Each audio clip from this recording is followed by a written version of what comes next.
श्रोता प्रेमियों, मैं राम सागर शास्त्री आप लोगों के समक्ष रखने जा रहा हूं एक प्रसंग, सत्संग की महिमा। देखिए, व्यास जी ने श्रीमद् भागवत में एक श्लोक लिखा है,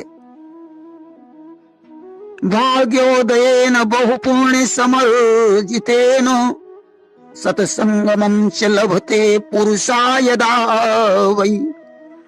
जब जन्म जन्मांतर के पुण्यों का उदय होता है तब मनुष्य को सत्संग प्राप्त होता है। गोस्वामी तुलसीदास जी ने भी मानस में लिखा है कि बिन सत्संग विवेक न होई, राम कृपा बिन सुलभ न सोई। बिना सत्संग के विवेक नहीं होता और बिना राम की कृपा से सत्संग प्राप्त नहीं होता। सजनों, एक बार की बात है, 7 चोर राजा की चोरी करके उधर से आ रहे थे और 7 सज्जन पुरुष सत्संग करके इधर से जा रहे थे। चोरों ने सत्संगियों को आते हुए देखा तो उन्होंने धन को वहीं छोड़ दिया और 7 चोर भाग गए। तब तक राजा के सिपाही वहां पहुंच गए। उन्होंने सत्संगियों को चोर समझकर पकड़ लिया। सत्संगियों ने सिपाहियों से बहुत कुछ कहा कि हम लोग चोर नहीं हैं, सत्संग करके आ रहे हैं, परंतु सिपाहियों ने उनकी एक भी बात नहीं सुनी। पकड़कर राजा के सामने उपस्थित किया और बोले, महाराज, यही 7 चोर हैं, इन्होंने ही आपकी चोरी की है। राजा ने उनका समस्त धन छीन लिया और सिपाहियों को आदेश दिया कि इन्हें बंधन में जकड़कर कारागार में डाल दो और रात गुजरने के बाद इन्हें फांसी पर लटका दो। आज तो 7 सत्संगियों को जेल में डाल दिया गया। अब तो सज्जन पुरुष विचार करने लगे कि हे विधाता, क्या तेरी अदालत में भी अन्याय होता है जो हम निर्दोषों को फांसी पर लटकना पड़ेगा। अब तो ब्रह्मा जी का सिंहासन हिल उठा। उन्होंने सरस्वती से कहा, देवी जाओ और राजा की बुद्धि को शुद्ध कर दो। आज सरस्वती ने पहुंचकर राजा की बुद्धि को शुद्ध कर दिया। अब तो ज्यों सवेरा हुआ, राजा ने सिपाहियों को आदेश दिया, जाओ उन 7 कैदियों को बंदी विमुक्त करके मेरे पास ले आओ। अब तो ज्यों सिपाही वहां पहुंचे, 7 सज्जन डर की वजह से कांपने लगे। विचार करते हैं कि राजा मन की बात को नहीं जानत है कोई, पहले तो बंदी भयो अब क्या जाने होई। अब क्या जाने होई, शीश तो नहीं कटेगा, फांसी लागे हाय प्राण अब नहीं बचेगा। चंचल कैसे सिद्ध होई अब अपनों काजा, विधि अब कौन हवाल करेगा मेरो राजा। राजा के हृदय की बात को कौन जान सकता है। पता नहीं आज वहां हम लोगों का शीश काटेगा या फांसी पर लटका देगा। आज तो प्राणों का बचना ही मुश्किल है। आज सिपाहियों ने हथकड़ी बेड़ियां खोलकर उन्हें आजाद किया और राजा के सामने उपस्थित कर दिया।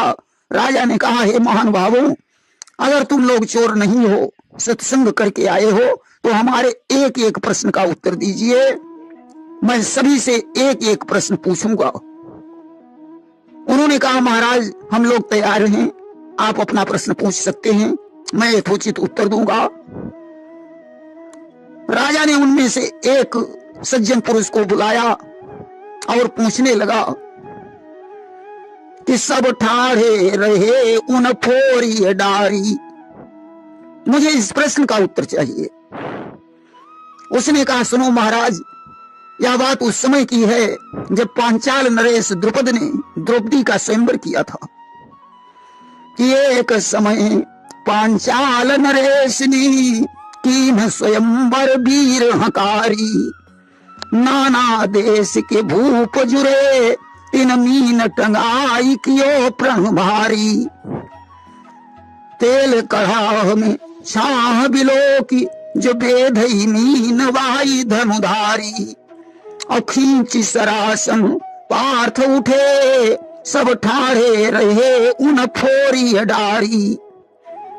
राजा द्रुपद ने मछली को टंगवाकर प्रतिज्ञा की थी कि जो वीर खौलते हुए तेल में मछली की परछाई देखकर उसकी बाईं आंख फोड़ देगा, उसी के साथ द्रौपदी का विवाह हो जाएगा।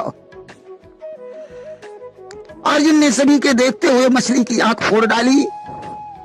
राजा ने कहा ठीक है, तुम जा सकते हो। अब दूसरे सज्जन को बुलाया और वही प्रश्न किया। उसने कहा सुनो महाराज, यह बात उस समय की है जब भगवान राम ने फूलों को तोड़कर माता सीता जी का श्रृंगार किया था कि चुनी फूल श्रृंगार कियो सिय को, रघुवीर ने आपन हाथ समारी। वाई जयंत ने चोंच हनी, लखी खून की धार उठे धनुजारी। सीक को बान दियो प्रभु छोड़ी, गयो तिहु लोक सुकाग दुखारी। और राम ने आँखी में तीर हन्यो, सब ठाड़े रहे उन फोरी डारी। उस समय इंद्र के पुत्र जयंत ने माता सीता के ऊपर चोंच का प्रहार कर दिया। राम ने सींग का बाण छोड़ दिया। तीनों लोकों में जब उसे कहीं शरण नहीं मिली तो राम के पास लौट आया। भगवान राम ने सबके देखते देखते जयंत की एक आंख फोड़ डाली। राजा ने कहा ठीक है, तुम भी जा सकते हो। अब तीसरे सज्जन का नंबर आया। राजा ने वही प्रश्न उससे पूछा। उसने कहा सुनो महाराज, यह बात उस समय की है जब लंका पर विजय प्राप्त करके भगवान राम अयोध्या को वापस लौटे। कि जीत के लंक फिरे गृह राम, सियायुत राज रहे धनुजारी। लई मणिमाल विभीषण बेगी, सुमेल के राम के कंठ सुखारी। राम उतारी सिया उर्मेली, सिया हनुमान के कंठ समारी। और दातन चाबी कपीस लई, सब ठाड़े रहे उन फोरी डारी। जब भगवान राम सीता के सहित सिंहासन पर विराजमान हुए, उस समय विभीषण ने मोतियों की माला लेकर राम के गले में डाल दी। राम ने वो माला सीता के गले में डाल दी।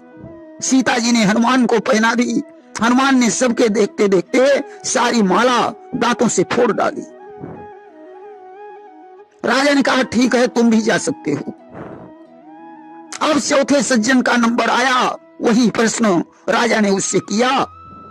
उसने कहा सुनो महाराज, यह बात उस समय की है जब दध की मटुकियां सर पर रखकर गोपियां दही बेचने मथुरा को जा रही थीं। इस सर पे रख के दध की मटकी, मथुरा को चली दधी बेचन वारी। ग्वाल समेत लियो मग घेरी, कहो प्रभु तेरी सुने जा हमारी। माखन मोही दिए जा अली, तिन नाही सुनी हरि देखी अवारी।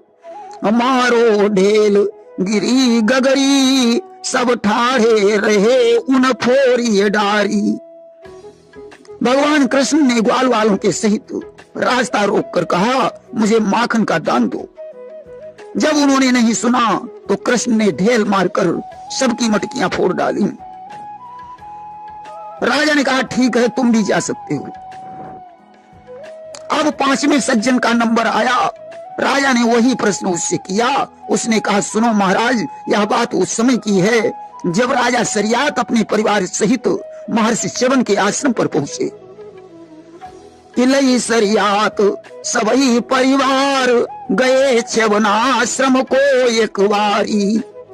देवी सुकन्या बेगी चली, बन की लखीरे शोभा सुखकारी। मृतिका ढेर लख्यो ते ही जाई, प्रकाश में कंठ दिए दुई मारी। और जाई चुभे ऋषि आखिन में, सब ठाड़े रहे उन फोरी डारी। वहां राजा की पुत्री सुकन्या ने मिट्टी का एक टीला देखा जिसकी दो बामियों से प्रकाश आ रहा था। उसने दोनों बामियों में दो कांटे चुभो दिए जो च्यवन के नेत्रों में जाकर लगे और उनकी आंखें फूट गईं। राजा ने कहा ठीक है, तुम भी जा सकते हो। अब छठे सज्जन का नंबर आया। राजा ने वही प्रश्न उससे किया। उसने कहा, महाराज सुनो, यह बात उस समय की है जब भगवान विष्णु ने वामन का रूप धारण किया था कि वामन रूप बनाई के आज गए बलि जाचन हेतु खरारी। 3 कदम क्षितिदान करऊ बलि से करवाई है कौल करारी। शुक्र गुरु धरि सूक्ष्म स्वरूप कमंडल रोकी दई जलधारी। और डारी कुशा सोया खिच भी सब ठाड़े रहे उन फोरी डारी। राजा बलि को जांचने के लिए उन्होंने 3 कदम पृथ्वी मांगी। शुक्राचार्य सूक्ष्म रूप बनाकर कमंडल में बैठ गए। उन्होंने जल नहीं गिरने दिया। भगवान ने टोटी में कुशा की नोक डाल दी, जिससे शुक्राचार्य की एक आंख फूट गई। राजा ने कहा, ठीक है, तुम भी जा सकते हो। अब 7वें सज्जन का नंबर आया। राजा ने वही प्रश्न उससे किया। उसने कहा, सुनो महाराज, यह बात उस समय की है जब गिरजा के सहित भगवान शंकर कैलाश पर्वत पर विराजमान थे। गिरिराज किशोरी को संग लिए गिरिराज पे राज रहे त्रिपुरारी। रूप अनूप न जाई कहो गिरिजा मुख चंद्र लजा बनहारी। देखी कुबेर के भाव जम्यो यही नारी को आप बना बहु नारी। अक्रोध की दृष्टि उमान लख्यो सब ठाड़े रहे उन फोरी डारी। उस समय कुबेर ने माता गिरजा पर कुदृष्टि का प्रयोग किया। अस्तु गिरजा के क्रोध से उनकी एक आंख फूट गई। राजा ने कहा, ठीक है, तुम भी जा सकते हो। इस प्रकार से आज 7 सज्जन पुरुषों की मुक्ति हुई। प्रेम से बोलिए वृंदावन बिहारी लाल की जय।